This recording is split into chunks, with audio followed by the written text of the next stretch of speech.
안녕하십니까? 쌍용아파트 입주민 205동 송현섭입니다. 반갑습니다. 우리 아파트의 현안인 주거 환경 개선에 대하여 미르카우나 입주민의 주거 환경 개선에 도움이 되고자 이 자료를 준비하게 되었습니다. 오늘 설명드릴 내용은 아파트의 재건축과 리모델링에 대하여 전반적인 개요 설명과 비교 데이터 및 분담금 등에 관하여 수치 자료에 근거하여 말씀드릴 계획입니다. 입주민 중에는 이 분야의 전문가들도 계시겠으나 이 분야에 전혀 모르시는 분들을 위한 자료이므로 첫 번째는 재건축과 리모델링에 대하여, 두 번째는 우리 쌍용 아파트의 주거 환경 개선에 대하여, 끝으로 참고 자료와 추가 질문에 관한 내용입니다. 설명은 최대한 모든 분들의 쉬운 이해를 위하여 가급적 전문 용어를 피하고 일반인이 쉽게 이해하실 수 있는 쉬운 단어들을 사용하였습니다. 미흡하오나 내용을 검토하시고 좋은 의견들을 많이 내어주십시오. 전체 3부로 이루어진 자료의 첫 번째는 주거 환경 개선의 필요성, 재건축과 리모델링에 대한 기초 지식, 그리고 안양 및 평촌 지구에서 현재 추진하고 있는 주거 환경 개선의 현황 자료입니다. 우리 샘마을 쌍용 아파트는 집값 안정과 주택난 해결을 위한 1989년 시작한 정부 시책으로 개발된 일기 신도시로 1992년부터 입주가 완료되었으며 서울 근교에 건설된 성남의 분당 신도시, 군포의 삼본 신도시, 부천의 중동 신도시와 함께하는 평촌 신도시에 속합니다. 일기 신도시는 아파트에 입주한 지 30년 차가 되어 낡은 건물 외관, 협소한 녹지 공간, 협소한 주차 공간, 노후화 설비로 인한 보수비 증가, 열악한 보안 시설 및 부족한 커뮤니티 등 시설 전반에 관한 주거 환경 개선의 필요성이 점점 증대하고 있습니다. 이와 같은 열악한 주거 환경 개선 방법으로는 재개발, 재건축 및 리모델링의 방법이 있습니다. 첫 번째, 흔히 도정법이라 불리는 도시 및 주거 환경 정비법에 의하여 재개발 구역 안에서 주택뿐만 아니라 도시 경관 자체를 재정비하는 재개발 조합, 지자체, 도시주택공사에서 시행하는 재개발 사업이 있으며, 두 번째로는 도시 및 주거 환경 정비법에 의하여 설립된 재건축 조합이 기존의 낡은 주택을 허물고 그 대지 위에 주택을 새로 짓는 재건축 사업이 있습니다. 끝으로 낡고 불편한 건축물을 증축, 개축, 대수선하여 건물의 효능성을 높이는 주택법에 근거한 리모델링 조합의 리모델링 사업이 있습니다. 위 세 가지 방법 중 입주민들이 조합원이 되어 주거 환경 개선을 하는 방법에는 도시 및 주거 환경 개선법에 근거한 재건축과 주택법에 근거한 리모델링 방법이 있습니다.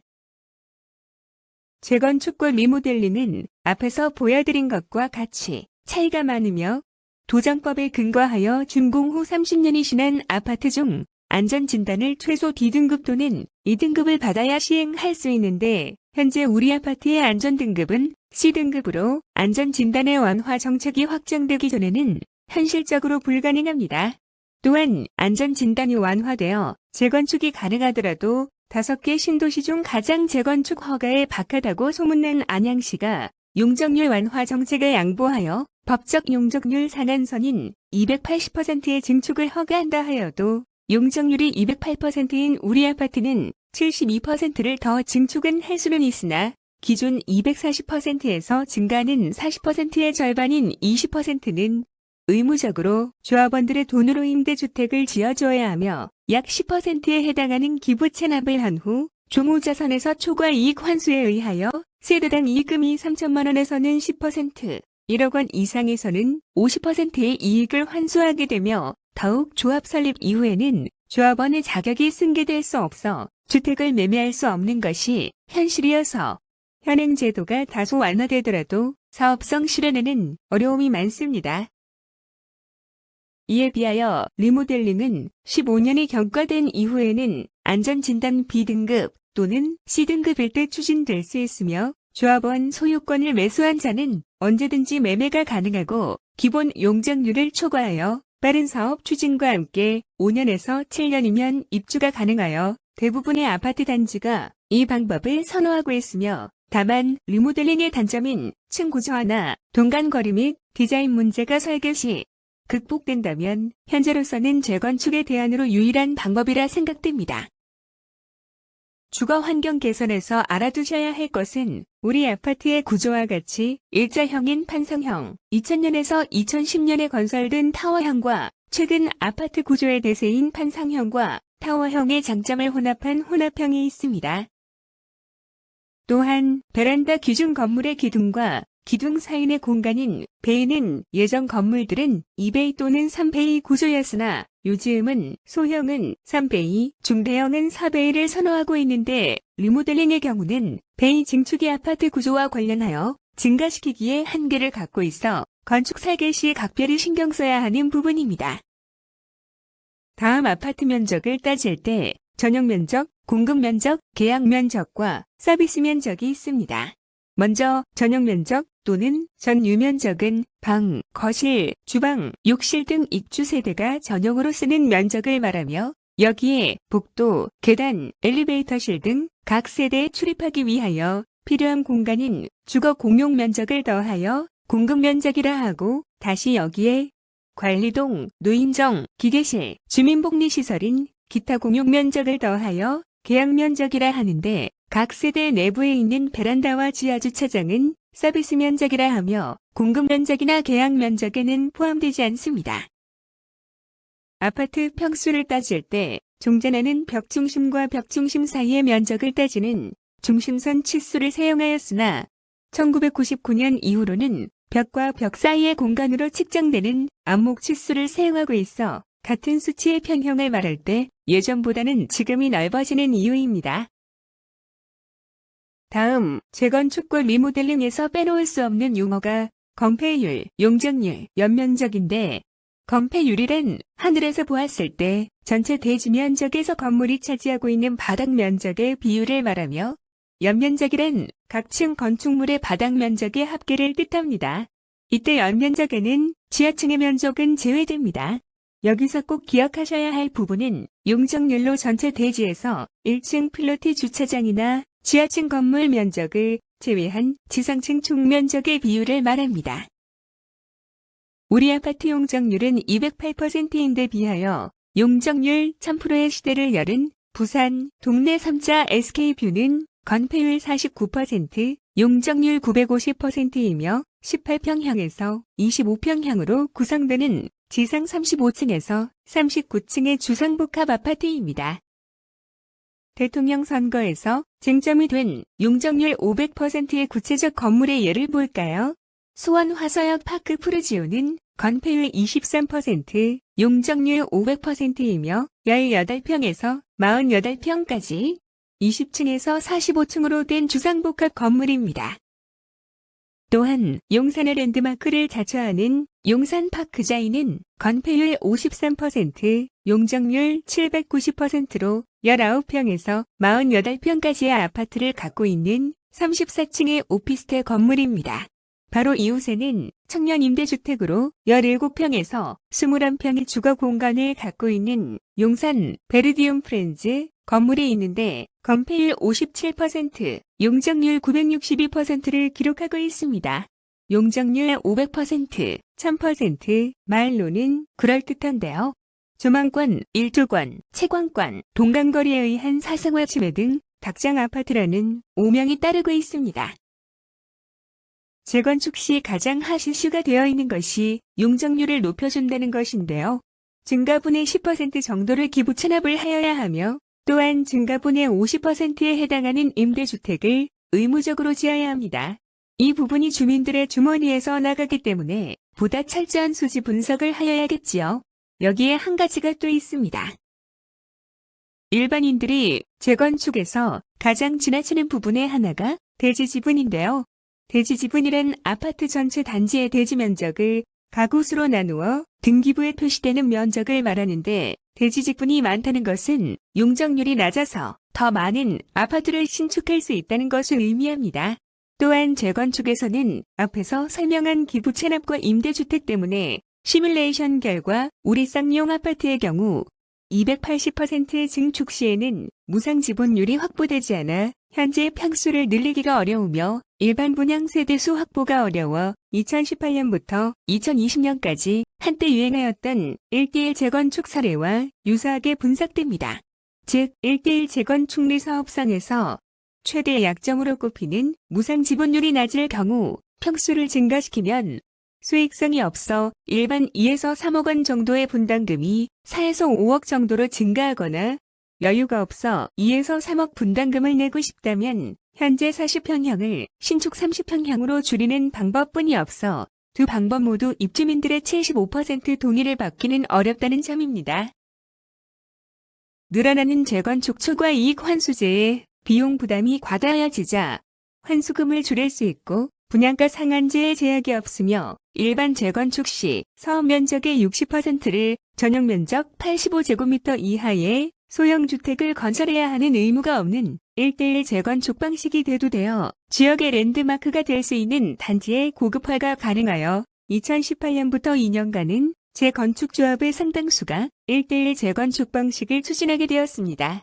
1:1 재건축 방식에서 가장 성공적으로 진행한 단지는 한강변에 세워진 용산 동부 이촌동의 레미안 첼리투스입니다. 이 아파트는 40평대로 구성된 15층짜리 10개동 렉스 아파트 460세대를 헐고 56층 규모 3개동의 50평형대로 1:1 건축 방식으로 재건축 사업을 진행하였습니다. 이 단지는 일반 분양 수익이 없어 조합원들이 각자 5억 4천만 원을 내어 공사비를 충당하였는데요. 재건축 전 아파트 시세가 10억 원, 입주 후 아파트 가격은 평균 20억 원이었고 금년 1월에는 실거래가 51억을 기록한 바 있습니다.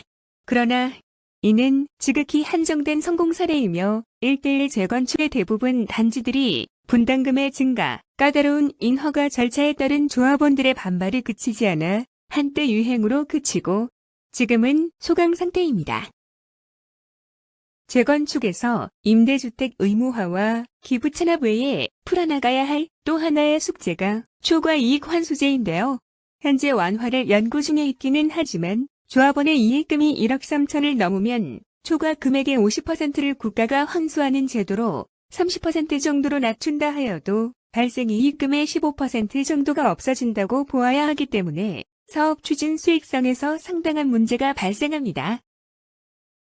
무엇보다도 재건축이 진행되지 못하는 가장 큰 걸림돌은 무분별한 재건축 추진으로 난개발이 이루어져 도시 미관을 해친다는 문제 때문에 재건축 안전 진단이 강화되어 구조 안정성을 50% 점수로 평가하기 때문에 무조건 통과인 2등급이나 조건부 통과인 D등급이 나오기가 어려워 건축허가 자체가 좀처럼 나지 않는다는 점입니다. 또한 구조 안전성 평가 기준이 50%에서 30%로 낮춘다 하여도 안전진단 심의가 까다로워 통과를 장담할 수 없으며 이러는 중 시간은 흐르는데요. 추진이 늦어질수록 자재비, 인건비, 공사비는 계속 상승한다는 것이 문제이지요. 시간은 돈입니다. 무엇보다도 빠른 사업 추진의 수익률을 향상시킵니다. 여기서 고민이 많아지지요. 지금 연세의 공사 연수를 더해보세요. 재개발은 적게 잡아 10년에서 15년 정도가 소요됩니다. 이에 비해 리모델링은 2주까지 5년에서 7년으로 사업 기간이 짧습니다. 어찌할까요? 우선 가까워 보이는 리모델링을 들여다볼까요? 리모델링에도 여러 문제점이 있지만 현재로서는 주거환경 개선 사업에 가장 가까운 현실적인 대안으로 볼 수 있습니다. 리모델링 사업에는 기둥, 보, 내력벽, 주계단 등 구조를 바꾸는 대수선과 지금 현재 모든 단지에서 진행하는 단순 쟁축이 있는데 내력벽 변경을 불허하고 있는 현재 법령 체제에서는 대수선 방식은 불가능합니다. 리모델링의 건축 방식에는 다시 수직 증축, 수평 증축, 별동 증축 방식이 있으며 조망권 확보 및 간섭이 적고 증축된 물량을 분양하여 사업비를 조달할 수 있기 때문에 리모델링 초기 단계에서는 거의 모든 단지가 수직 증축을 선호하였으나 안전심사 통과가 어려워 허가가 지연되면서 사업비가 늘어나자 수평 증축으로 선회하기 시작하였으며 동굴형 아파트라는 사회적 문제가 대두된 이후 요즘은 수평 증축 플러스 별동 증축으로 그 해답을 찾고 있습니다. 수직 증축과 수평 증축은 표에서 보시는 것과 같이 서로의 장단점을 갖고 있어 추진하는 아파트의 상황에 따라 사업성이 높은 쪽을 선택할 수밖에 없는데 이웃 우방, 대우안양과 같이 우리 쌍용 아파트도 수평 증축 플러스 별동 증축을 병행하는 것이 유리한 것으로 분석되었습니다. 이제 1기 신도시 대장격인 분당 최초 리모델링 조합으로 인간한 한수로 단지 주공아파트의 리모델링 사업 추진 진행 경과와 함께 아파트 가격 변동에 따른 리모델링 사업의 가치를 살펴볼까요? 한수로 단지 주공아파트는 1994년 10월에 세용 승인이 난 분당 신도시 막내 동의인데요. 기존 건폐율 11%, 용적률 170%, 15층에서 25층의 중고층 아파트로 12개동 1156세대의 중대형 아파트 단지입니다. 1기 신도시 아파트에서 비교적 일찍 리모델링 사업을 추진한 한소로 단지 주공아파트는 2013년 리모델링 조합이 설립되어 2015년 1차 안전진단을 통과하였으며 이때 주변 아파트에 비하여 평균 15%의 상승률을 기록하며 1차 상승기를 기록하였고 2019년 2차 안전진단 통과 후 조정을 거치며 2차 상승기에 돌입하였습니다. 그러나 당시 정부의 부동산 정책 강화로 인한 사회적 요소로 인하여 가격이 올라가야 할 시점에 사업 승인을 위한 허가를 담당하는 2차 안전성 검토 기관인 한국건설기술원의 안전성 검토 가이드라인의 부재로 허가를 판정할 수 없어 두 번의 부적합 판정을 받자 아파트 가격은 갈지자를 횡보하고 조합원들의 원성이 빚 발치게 되었습니다. 이에 사업 기간이 길어지자 2020년 2월 한솔주공 리모델링위원회는 고심 끝에 조합원 총회를 거쳐 수직 증축 리모델링 방식을 수평 증축 리모델링 방식으로 선회하게 됩니다. 이후 2021년 3월 건폐율 27.64%, 용적률 277.16%, 115세대 증가형 수평 증축 모델링 계획에 대한 허가를 받았고 이 계획을 추진하여 2022년 6월 1일부터 9월 30일까지 입주 일정이 확정되었습니다. 분당 한솔주공 5단지는 최소 평수인 17평의 경우 3억에서 시작한 초기 부동산 가격이 현재 8억을 상회하고 있으며 조합원 개별 분담금을 최대 2억으로 산정하더라도 땡땡 정도는 남는 장사입니다. 땡땡은 계산기를 두드려보세요. 정답은 화면 속에 있습니다. 다음은 재건축과 리모델링 사업의 원가 계산을 비교하여 보겠습니다.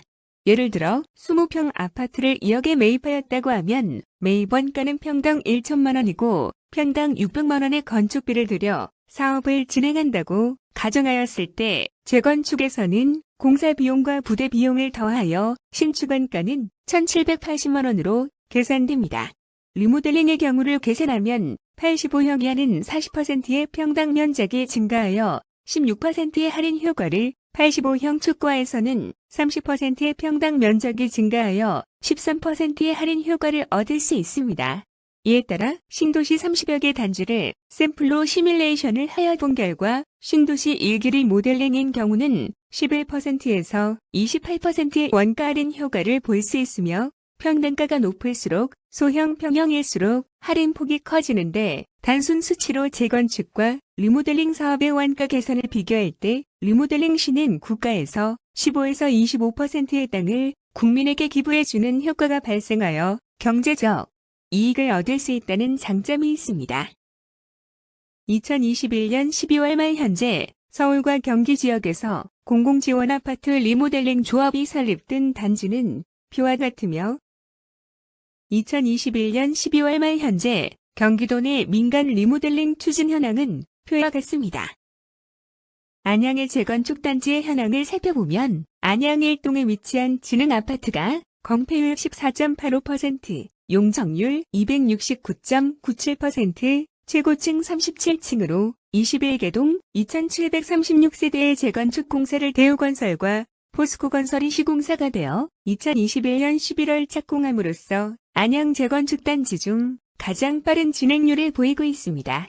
아래의 표는 새마을 아파트들의 용적률 증가를 220%, 240%, 280%를 적용하여 40평형 아파트를 재건축하는 것으로 가정하여 보았는데 현행 제도에서는 수익성이 나오지 않습니다. 다음으로 평촌지구 리모델링 단지의 현황을 살펴보면 호계동에 위치한 목련 2단지와 목련 3단지가 가장 먼저 사업계획 승인을 얻어 착공이 시작되었는데 목련 2단지 시공사는 효성중공업, 목련 3단지 시공사는 쌍용건설로 결정되었습니다. 그 밑에 있는 표의 내용은 샘마을 아파트 단지의 기본 데이터를 단순 비교해 본 것입니다. 현재 평촌지구 리모델링 추진 단지는 총 32단지입니다.